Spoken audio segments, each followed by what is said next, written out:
Boa tarde a todos. Agradecemos a presença de vocês aqui na palestra de... Tem que dar uma colinha porque minha mente está meio devagar. Segurança e privacidade em comunicações veiculares. Com o palestrante Marco Simplício, que é professor da USP. E o professor Marco Simplício possui o título de Master of Science pela École Centrale de Paris, em 2006, e é mestre em doutor em Engenharia da Computação, pela Poli-USP, pela Politécnica da USP. Atualmente é professor livre docente na USP, e seus interesses de pesquisa e também foco de projeto nos quais atua desde 2007 com entidades privadas e públicas envolvem criptografia e cibersegurança. Em especial, o foco é no projeto e análise de soluções para cenários com recursos limitados, IoT, sistemas embarcados, creio eu. Ótimo. Sistemas críticos. Não é. Sistema veículo. Entendi. Pode. Pode falar a palavra no que quiser, do senhor. Pronto, sistemas veiculares, que são considerados sistemas críticos, e sistemas distribuídos, nuvens, redes veiculares, blockchain e tecnologias peer-to-peer. Muito obrigado a todos, vou passar a palavra para ele. Vamos lá. Sistema eleitoral também é crítico. A gente está mexendo com isso. É vespero e crítico ao mesmo tempo. A gente está mexendo com isso também. Bom, esse aqui é o resultado de um projeto que a gente teve por um bom tempo com a LG. Eu vou mostrar aqui o contexto em si, que é voltado à segurança e privacidade em redes veiculares, que são essencialmente veículos conversando com outros elementos, em particular veículos. Então, vamos lá, aqui tem um pouco da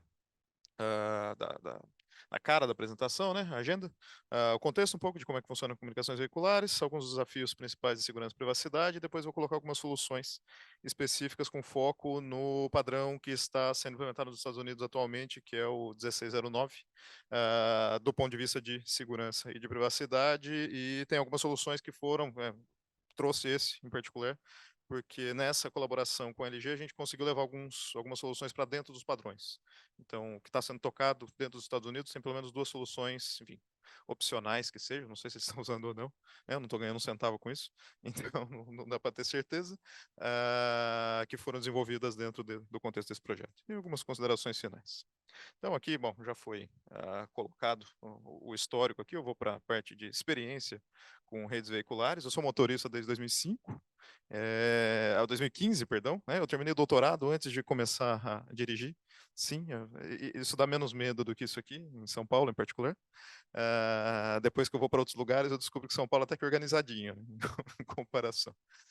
E a parceria com a LG Electronics foi de 2017 a 2021, teve vários trabalhos que foram resultantes disso aqui, alguns desses eu vou mencionar, pelo menos, dentro dessa apresentação. As duas soluções que estão no padrão estão aqui, e foi em colaboração com esse 5G Automotive Association. Por que 5G, vocês vão entender logo na sequência. Na verdade, eu acho que é mais fácil falar por agora. Veículos autônomos, hoje, a maioria dos veículos autônomos que estão em operação, eles dependem muito de visão computacional. Então, é muito mais câmeras e sensores, o carro vendo os seus arredores e tomando decisões. Isso, em princípio, é insuficiente por algumas razões, eu vou remostrar aqui, mas em particular porque o carro não vai ter visada de tudo que está acontecendo. Num cruzamento, por exemplo, ele não consegue enxergar a uma longa distância. Então, se você começa a pedir para os veículos cooperativamente enviarem mensagem de onde eles estão, por exemplo, você consegue ter melhoria do ponto de vista de safety, né, de segurança no sentido de confiabilidade, né, menos acidentes em si. Então, esse pessoal do 5G, né, além de, obviamente, querer vender a tecnologia 5G, tem uma aplicação muito interessante de, em tempo real, você conseguir mandar essas mensagens dos veículos e tomar decisões rapidamente. Então, é isso. O contexto, deixa eu colocar alguns exemplos de cenários de desafios, né, que aparecem nesse cenário, né? Quem dirige conhece esse tipo de coisa aqui. Uma delas é ponto cego. Se você nunca deu seta, começou a virar e levou uma buzinada, você não dirigiu o suficiente. Você olhou no retrovisor, né? Não é a ideia, não olhou no retrovisor, é simplesmente você não viu, o cara está no ponto cego, tem toda uma região nos arredores do carro que você não consegue ver. Na prática tem um truque, até descobri depois de levar muita buzinada, eu já levo menos por conta desse truque, que se você cola o rosto no volante, mais ou menos, e olha no retrovisor, você reduz esse ponto cego.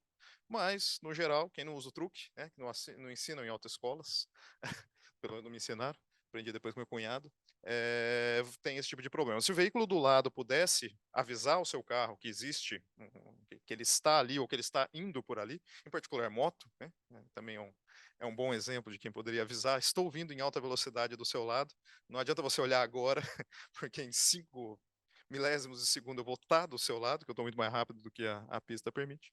Conhece esse problema. E um segundo problema interessante, que é o problema de distância de segurança. Muitos motoristas não sabem distância de segurança, simplesmente colam no carro da frente.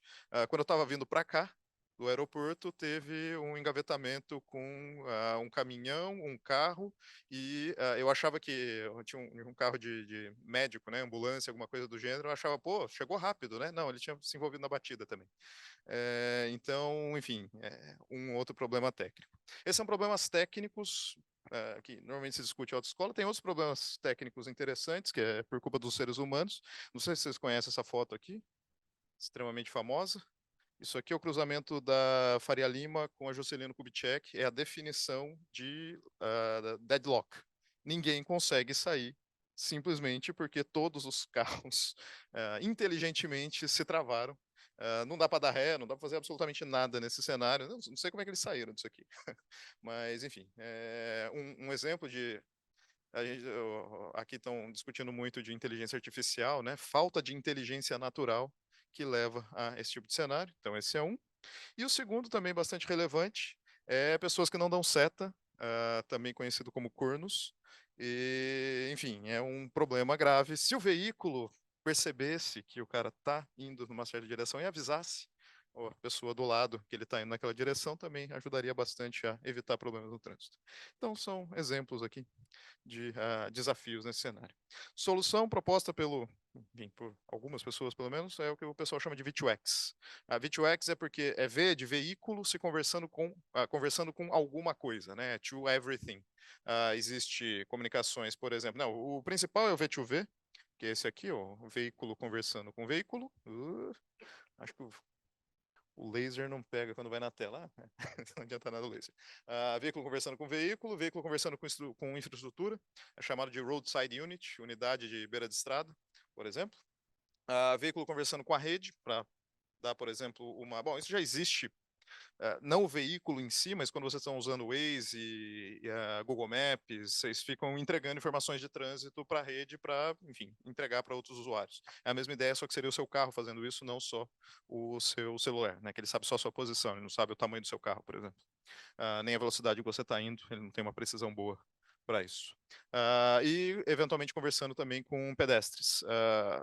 Esse é menos bem definido, não é necessariamente falando para o pedestre alguma coisa, mas identificando que tem pedestres numa via, por exemplo, com 5G até fica um pouco mais fácil. Você consegue identificar pedestre numa via porque ele tem um celular no bolso, muito provavelmente. E avisar o veículo que, ó, não faça a curva, é um dos exemplos que eu tenho mais adiante, ó, não faça a curva porque tem um pedestre atravessando agora. Você não está vendo mais, existe uma pessoa muito perto, talvez ela queira atravessar. Então, isso é a ideia por trás de V2X. E o que existe, né? O que os padrões definem como o que é enviado pelos usuários. Tem nomes diferentes na literatura, o padrão americano chama de Basic Safety Message, o padrão europeu chama de Cooperative Awareness Messages, mas é essencialmente a mesma ideia. Os veículos entregam informações necessárias e úteis para que possam automaticamente ou semi-automaticamente, né, não precisa ser só veículos autônomos necessariamente, tomar uma decisão. Então, a posição do veículo, velocidade que ele está, direção, se está acelerando ou não. Então, não precisa esperar o seu GPS, por exemplo, notar que você está tendo uma aceleração. Quando você pisa no acelerador ou pisa no freio, o próprio veículo pode informar, ó, o meu motorista aqui está mudando a velocidade dele para cima ou para baixo. A situação de frenagem, as dimensões do veículo, em particular para caminhão, isso é importante para ter uma noção do que está acontecendo. E tem um segundo conjunto de mensagens, que esse eu não vou discutir muito, mas são mensagens sobre o ambiente. Então, se tem uma obra na pista, se a pista está molhada, se tem algum desvio, a velocidade máxima daquela pista, não depender somente de placa, se tem um congestionamento, se tem, sei lá, fogo na pista em algum momento.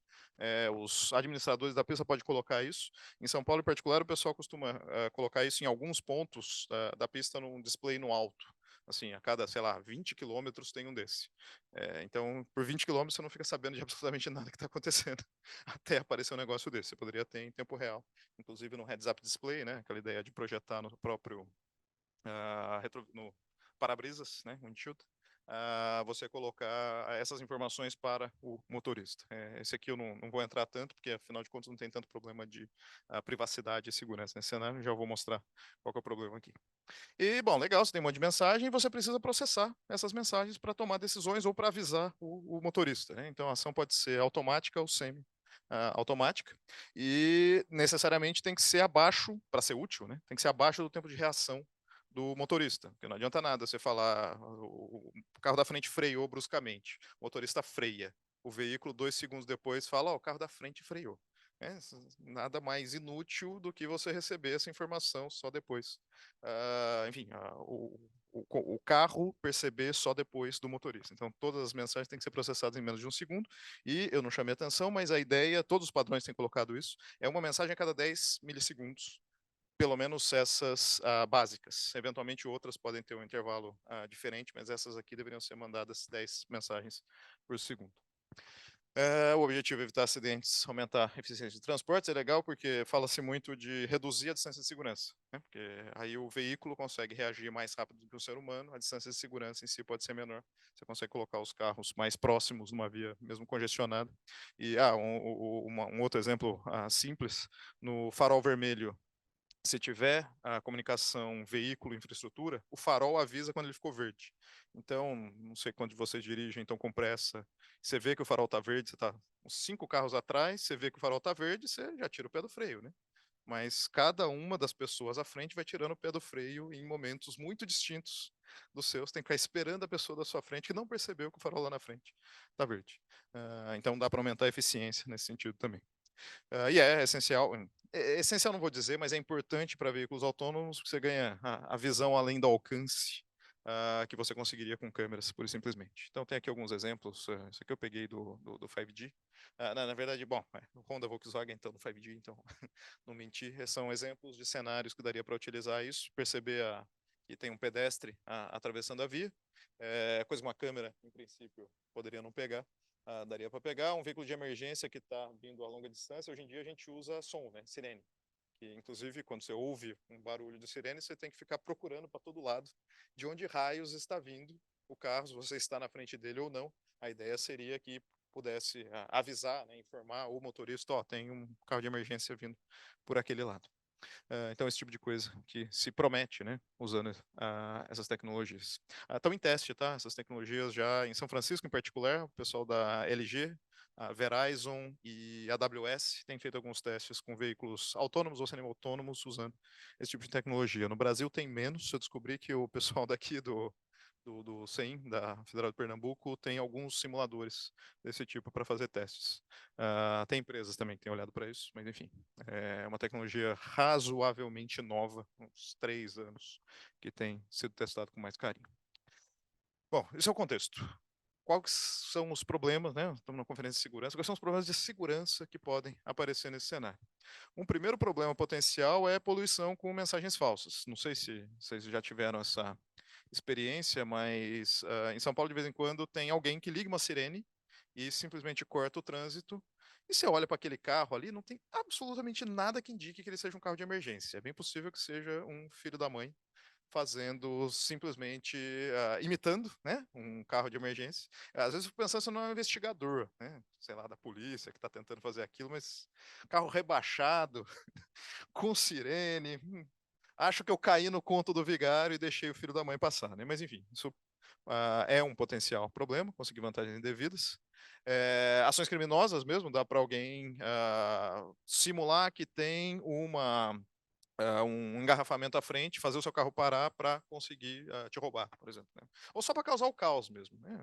pessoal que gosta de fazer algum tipo de terrorismo poderia causar o caos na rede mandando um monte de mensagens falsas. Solução para isso, o pessoal que tem construído carros tem olhado para o carro em si ter um hardware de segurança, um HSM, e ele só pode fazer o envio de mensagens assinadas digitalmente.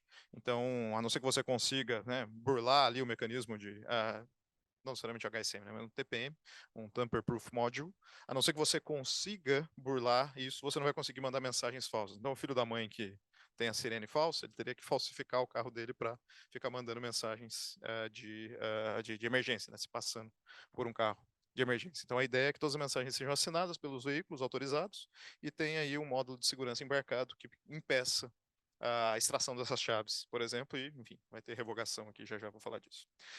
Legal, todas as mensagens são assinadas. E a minha privacidade? Porque, afinal de contas, já tem um problema, tem uma briga sobre o pessoal instalar câmeras para todo lado e pegar a placa dos veículos, né, fazer vigilância em massa por placas de veículos.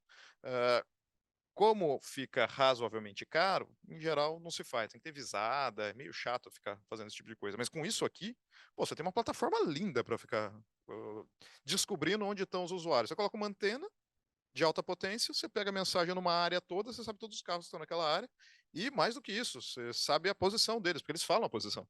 Eles já te entregam a coordenada de GPS correspondente.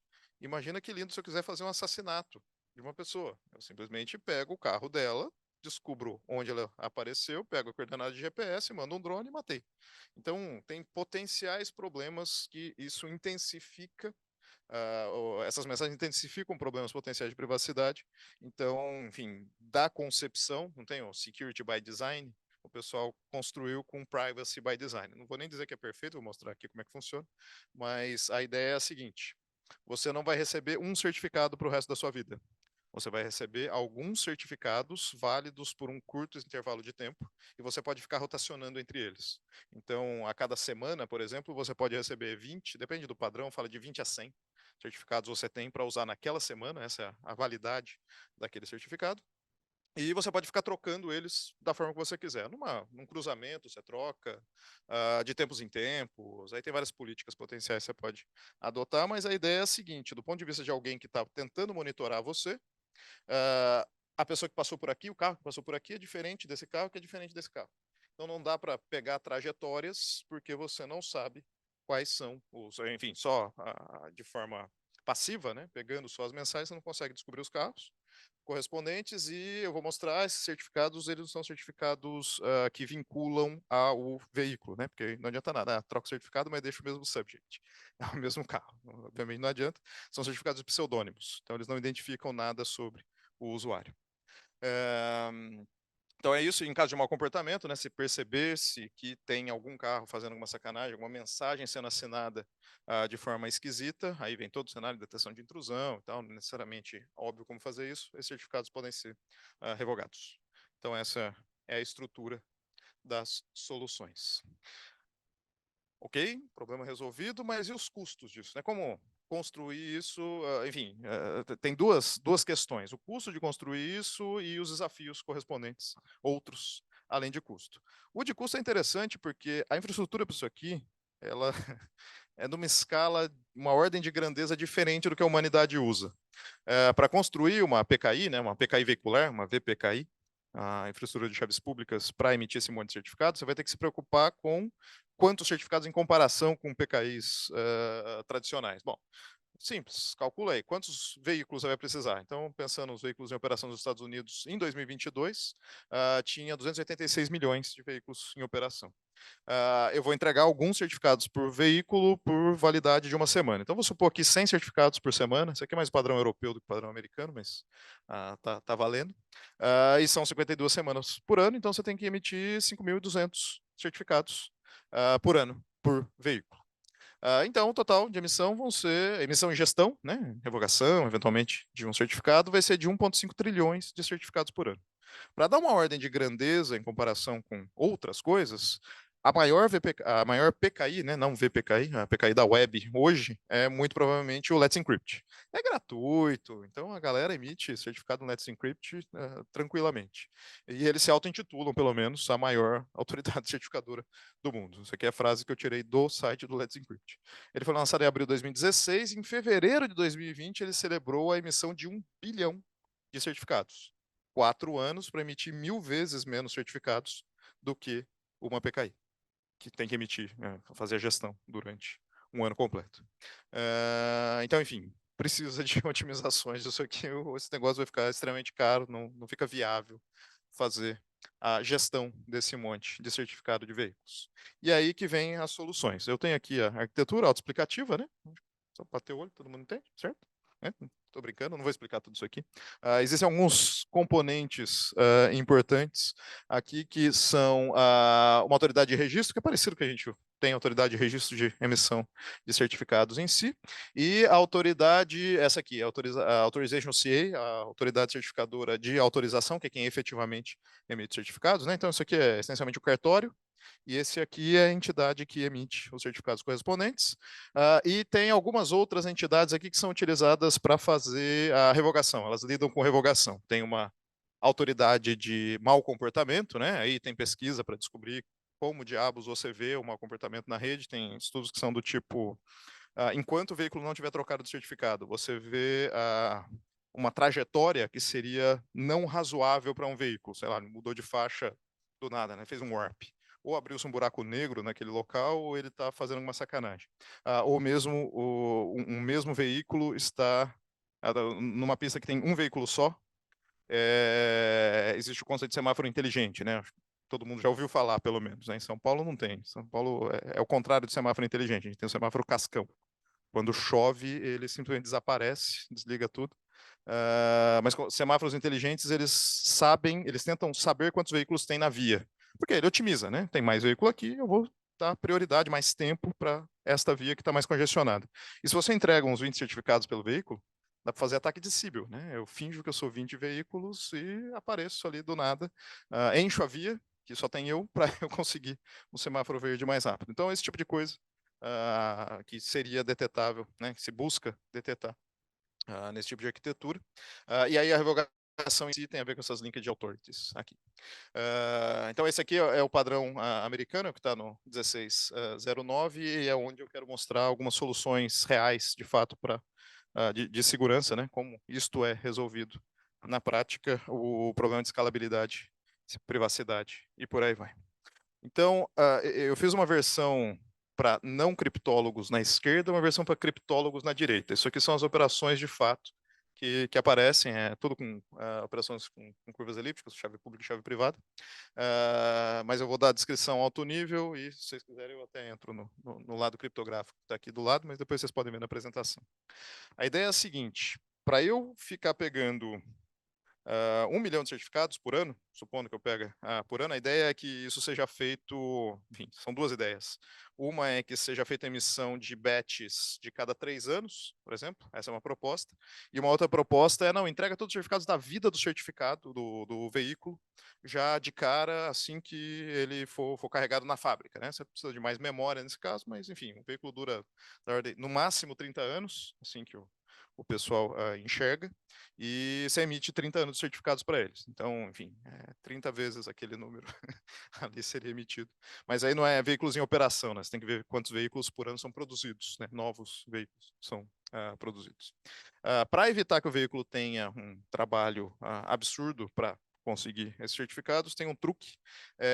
Existe uma chave privada, base, que ela vai gerar todas as outras chaves para conversar com essa autoridade de registro e com essa autoridade de carimbo de tempo. Então é chamado de uma chave lagarta. Você simplesmente tem uma chave privada, dela você vai derivar todas as suas chaves para todos os seus certificados. Então, uma chave privada e a chave pública correspondente. Você manda isso para a autoridade de registro. Ao invés de você ter que gerar os vários certificados, você simplesmente pede para a autoridade de registro gerar um monte de certificados para você. Ela gera uma variabilidade aqui na chave. Então, são várias chaves CI, aqui chaves públicas, CI, que são derivadas a partir da sua uma chave pública que você gerou no início. A chave lagarta são chamadas de chave casulo, né? A lagarta entra no casulo, sim, já vai vir uma borboleta. E esse processo aqui é feito pela autoridade de registro para vários veículos ao mesmo tempo. Então, mesmo se eu estiver observando a rede, quem que está pedindo esse monte de certificado, são vários veículos que estão fazendo as requisições, não dá para saber qual deles que vai aparecer aqui na saída, e mais do que isso, quando a autoridade de registro pede para a autoridade de autorização, né, para a emissão dos certificados, efetivamente ela parar as requisições entre veículos. Simplesmente assina essa chave aqui para mim. Então, a autoridade de carimbo de tempo, a autoridade de certificadora, de fato, ela não sabe quem são os veículos correspondentes, mas ela sabe a chave. A chave pública, né, que vai nos certificados. Então, essencialmente, a privacidade aqui é obtida por separação de deveres. A autoridade de registro, ela sabe quem são os veículos, mas ela não sabe a chave final que vai aparecer. A autoridade de pseudônimo aqui, ela vai fazer uma nova modificação nas chaves correspondentes e assina essa modificação. E cifra o dado na volta aqui, né? Essa autoridade de registro não vai conseguir enxergar o certificado per se. Ele está protegido aqui por essa camada verde, digamos, que quando vem a resposta, que é o próximo passo, a autoridade de registro sabe a resposta correspondente, né? Tem um indexador, ela sabe a resposta correspondente, mas o certificado está cifrado. Então, a autoridade de registro não sabe o conteúdo do certificado. Quem sabe o conteúdo do certificado é simplesmente o carro, que ele tem a chave de decifração. A chave de decifração é derivada a partir dessa chave. Aqui também, a chave privada correspondente. E aí sim, você tem o certificado assinado, o conjunto de certificados assinados daquele veículo para ele poder utilizar. Ok? Não é perfeito, não é criptograficamente protegida a privacidade, mas tem por separação de deveres. E é interessante, potencialmente, né, do ponto de vista de quem constrói a solução, que a privacidade do usuário pode ser revogada caso haja uma necessidade. Então, uma coisa que foi discutida de não usar algo criptograficamente protegido é o que o pessoal chama de Amber Alert, alerta Amber, que é sequestro infantil, essencialmente. Então, eventualmente, se descobre que aquele veículo está transportando, sequestrando uma criança, aquele veículo vai ter sua privacidade revogada e vão ficar fazendo rastreamento dele, eventualmente com colaboração nesse nível aqui. Bom, então este é o processo de emissão de certificados Butterfly Keys, né, chaves borboleta. A gente ajudou nisso aqui, uma parte disso aqui é otimizado já, é a otimização que a gente construiu. E bom, aqui é só a explicação, né? O veículo é o único que sabe todos os seus certificados, a REA enxerga os veículos, mas não certificados. A autoridade de pseudônimo, né, que emite os certificados, ela sabe o conteúdo dos certificados, mas não sabe quais são os veículos. Precisaria de um conluio entre esses dois para descobrir quais são os certificados de um veículo só. Então, isso é para levar uma emissão eficiente. Mas não é só isso, né? Eu preciso revogar eventualmente, né, por causa de um problema de mau comportamento. Se hoje, na internet, a CRL já é algo desagradável, né, a lista de certificados revogados já é algo desagradável, imagina com 1 milhão, né, 1000 vezes mais do que todos os certificados emitidos pelo Let's Encrypt. São muitos certificados. Para revogar um veículo, você tem que revogar todos os certificados dele, certo? Então dá um trabalho grande. Dá para fazer uma CRL muito gigante para um veículo apenas, se eu tiver que fazer algo assim. Então o padrão também prevê isso. Para você revogar um certificado, você não precisa de uma CRL com cada um dos certificados individuais. Existe uma estrutura, que aí tem cara de blockchain, não é blockchain, é hashchain, em que você faz uma derivação de todas as chaves, é chamado desses linked values, pré-linked values, não vou entrar nos detalhes aqui, mas essencialmente o que vai dentro da CRL não é o identificador de cada certificado, é uma semente que permite derivar todos os certificados correspondentes àquele usuário. Mas se você fizer isso, você acabou com a privacidade. Porque, afinal de contas, eu posso, então, saber se 2 certificados pertencem ao mesmo usuário. Não, são sempre 2 ou mais dessas autoridades de linkage, né? Linkage Authority, seria uma tradução, linkage, ligação, autoridades de ligação, talvez, que fazem a geração dos dados para fazer a ligação desse certificado. Então, de novo, por separação de deveres. Tem pelo menos 2 autoridades que precisam entrar em conluio ou em colaboração, quando você precisa fazer a revogação de fato. Não tem uma só entidade que faz isso, que pode, então, rastrear os veículos. E aí, enfim, na prática o que se faz insere-se um valor só na CRL e você consegue revogar absolutamente todos os certificados ali para frente. É legal que tem forward secrecy. Até o momento em que você estava... forward privacy, né? Acho que seria o termo mais correto. Até o momento que você não estava fazendo nada de errado, a sua privacidade está preservada. Do momento que você é revogado para frente, você não tem mais privacidade, todos os seus certificados podem ser ligados entre si. Então, esse é o truque usado também nos padrões para revogação, né, para otimizar as revogações de usuários. Ainda assim, tem uma coisa meio chata com esses certificados, porque esse é um jeito de fazer, tentando fazer uma CRL eficiente.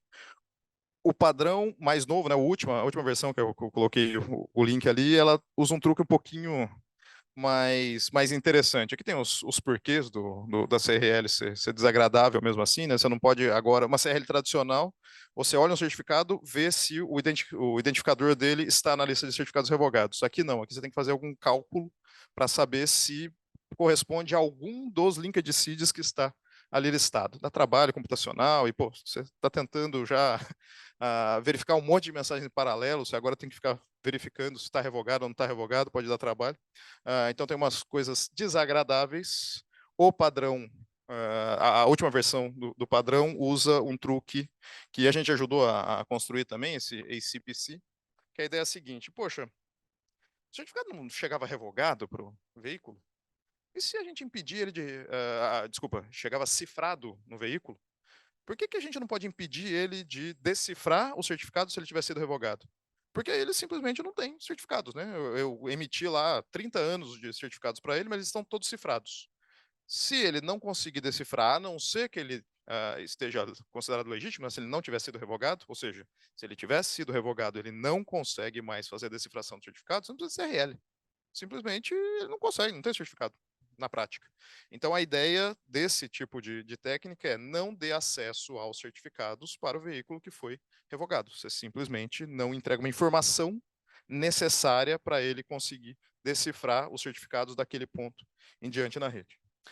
Então, esse que é o truque que seria utilizado, né? Teria períodos de ativação de tempos em tempos, é feito um broadcast de dados, né? Pode ser broadcast pensando em rede mesmo, né? Põe a rede de telefonia em broadcast, pode ser, manda uma mensagem para o veículo, o endereço IP daquele veículo, seja lá qual for. Pode ter cache também desses dados, esses dados não são secretos, né, o código de ativação.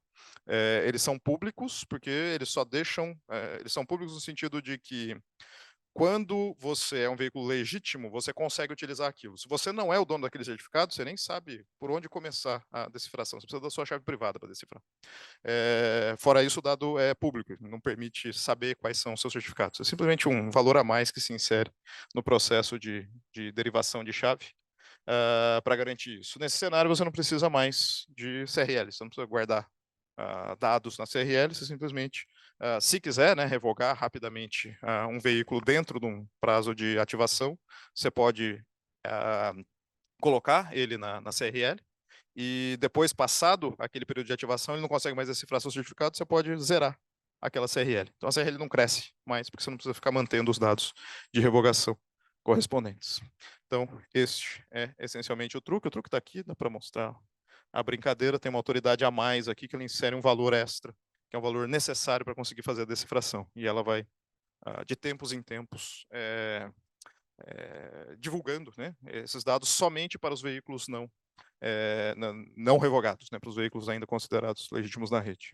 Aí tem uns truquezinhos, não vou entrar nos detalhes, até por questão de tempo, se vocês quiserem pergunta, mas se vocês já viram como é feito broadcast de chaves em multimídia, né, IPTV, enfim, TV a cabo, coisas do gênero, é essencialmente isto aqui. Todas as TVs conseguem receber com um dado só, você consegue entregar um valor individual para cada um dos nós que precisam receber aquela informação, e se tiver revogação, ao invés de entregar a raiz, né, com a raiz você consegue derivar qualquer um dos valores que estejam no sistema.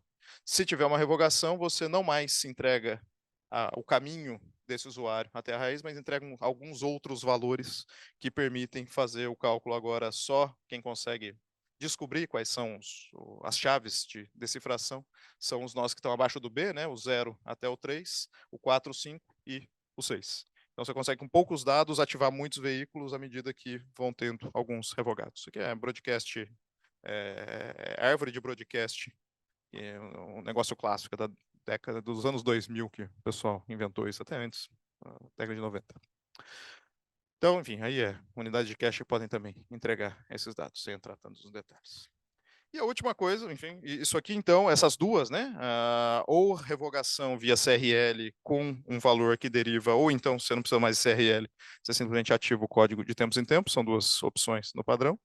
E a última coisa que é interessante, é legal, você resolveu esse monte de problema de PKI, de certificados e afins, mas tem um elefante na sala que é muito maior do que esse monte de bagunça que você falou de certificados.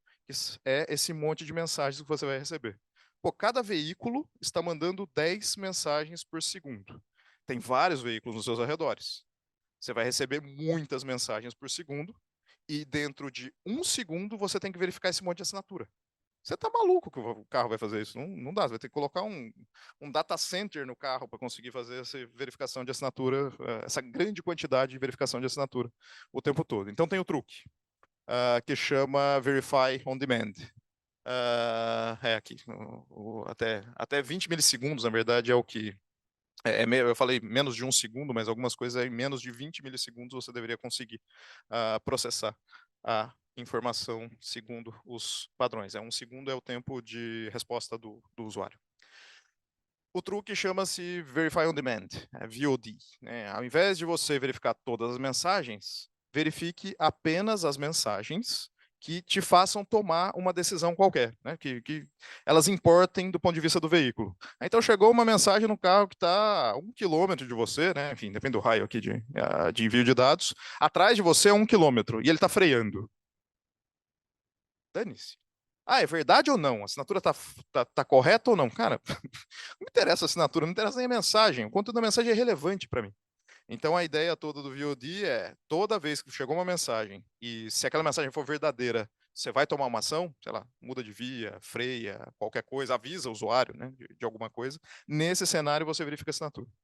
Se aquela mensagem não traz absolutamente nada de valor, não agrega valor para você, você simplesmente assume que ela é verdade, bom, você não vai fazer nada com isso, né? Você descarta aquela mensagem porque ela não te interessa na prática. Então, este é o último truque para resolver o último problema, que eu acho que esse aqui é o maior até, dos problemas pelo número de mensagens, número de assinaturas que você vai ter que verificar. Aí tem alguns truques que podem ser utilizados, não vou entrar necessariamente neles, só um detalhe que eu acho que é relevante. A mensagem pode não ser relevante para você neste momento, mas talvez o histórico dela seja. Pense em algoritmos de traçando rota. Não, pelo que está aqui, né, essa mensagem não tem que fazer nada, mas de repente o veículo, segundo sua trajetória de rota, você vê que cada mensagem ele está vindo um pouquinho mais para a direita. Sei lá, o cara dormiu no volante, eventualmente vai entrar na sua pista. Se ele continuar nessa direção, ele vai entrar na sua pista. Então você não pode verificar somente a última. Você tem que verificar esse histórico, porque pode ser mentira esse histórico. Né? Um atacante, ao invés de mandar uma mensagem errada, ele manda algum histórico errado e, sei lá, a última está correta. Ele mentiu nas anteriores, tentando fingir que um veículo está numa certa direção, qualquer coisa do gênero. Eventualmente, a moral da história é, às vezes, os mecanismos que vão ser utilizados para evitar colisões, eles vão precisar de um histórico de mensagens, então você tem que verificar o histórico de mensagens. Tem alguns truques que podem ser utilizados, tem nos padrões aqui também, não vou entrar neles exatamente, tem os nomes se vocês tiverem interesse. E isso, concluindo, acho que está dentro do tempo. Então, o que eu queria mostrar para vocês é exatamente esse histórico. Enfim, os padrões estão acontecendo nesse momento, há espaço para colaboração. Desafios são vários aqui, em particular por conta da escala, tanto de segurança como de privacidade, na parte de emissão e revogação de certificados, assinatura e verificação de mensagens, e essa escala e requisitos de tempo real levam a um sistema crítico, um sistema difícil de fazer a proteção de fato, que pode causar danos severos aos participantes do sistema, né, tanto pedestre quanto veículos. É tema de pesquisa, é tema de padronização no mundo, então se vocês tiverem interesse, Caçem esses nomes aqui que vocês veem, as arquiteturas de segurança existentes. Dos Estados Unidos, o I3 é a SCMS, Security, não lembro, o C é Management System, e o CITS, isso aqui é Cooperative Intelligent Transportation Systems, esse é do ETS, esse aqui é o que está sendo considerado na Europa, ainda em desenvolvimento. Quem tiver interesse, pesquisa na área, estudar mais a área, tem possibilidade de colaboração. E os testes que eu falei que estão sendo realizados em 5G em particular, mudou um pouco a tecnologia quando a gente começou a trabalhar com isso aqui, não que a gente tenha trabalhado nesse nível, né, mas o nível de comunicação em si era um nível de comunicação peer-to-peer. Cada veículo usava ondas de rádio locais para enviar para os outros veículos nos arredores. Com 5G, dá para fazer edge. O veículo manda para uma antena que manda para os veículos nos arredores. E dá para fazer isso em tempo hábil. Né? Com 5G, funcionando, dá para fazer isso em tempo hábil. Em parte é por isso que eu acho que no Brasil ainda está bem incipiente, né? A gente não tem nem 4G direito. Algumas poucas áreas do Brasil têm 5G para fazer esse tipo de teste. E em parte por isso que eu falei de São Francisco, né? São Francisco, região ali Silicon Valley e afins, o pessoal tem feito muito mais testes com 5G como rede em si, dá suporte a esse tipo de tecnologia. Passa? Não está passando. Passa para mim, por favor? É porque acabou. Mas travou o computador, pelo jeito. Não. Se não travou para o pessoal que está fora, tudo certo, porque acaba a apresentação aqui, é só uma imagem bonitinha de um carro na sequência. Então, é isso. Agradeço a atenção, fico à disposição para perguntas, discussões e afins. Obrigado.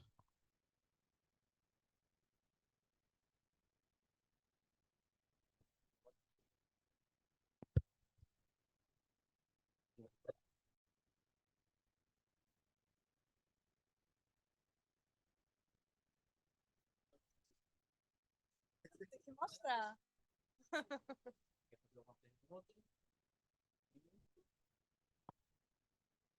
Vai ter que sair pro.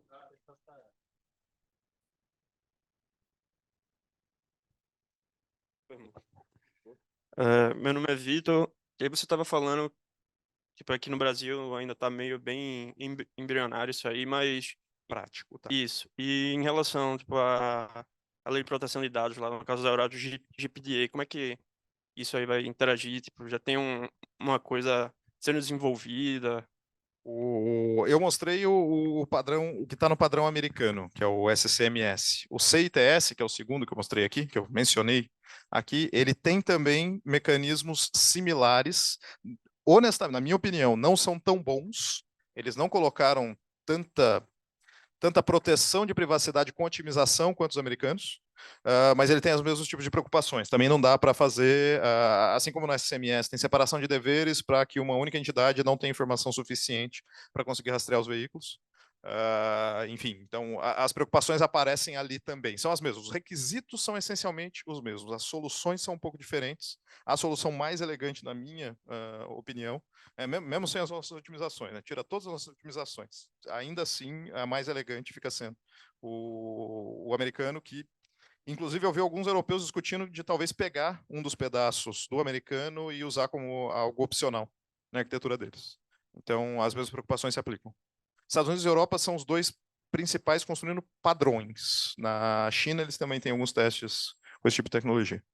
Não sei se eles usam algum dos dois padrões. Eu só vi o white paper. Ninguém falava do padrão que eles estavam usando. Mais alguma pergunta? Tem pergunta online aí, Yuka? Não? Eu vi que uma pessoa anônima disse que era o melhor palestrante que tinha sido até agora. Que mandou Eu aqui sou o mais bonito. Pelo menos minha mãe me falou isso. Pronto, de restão.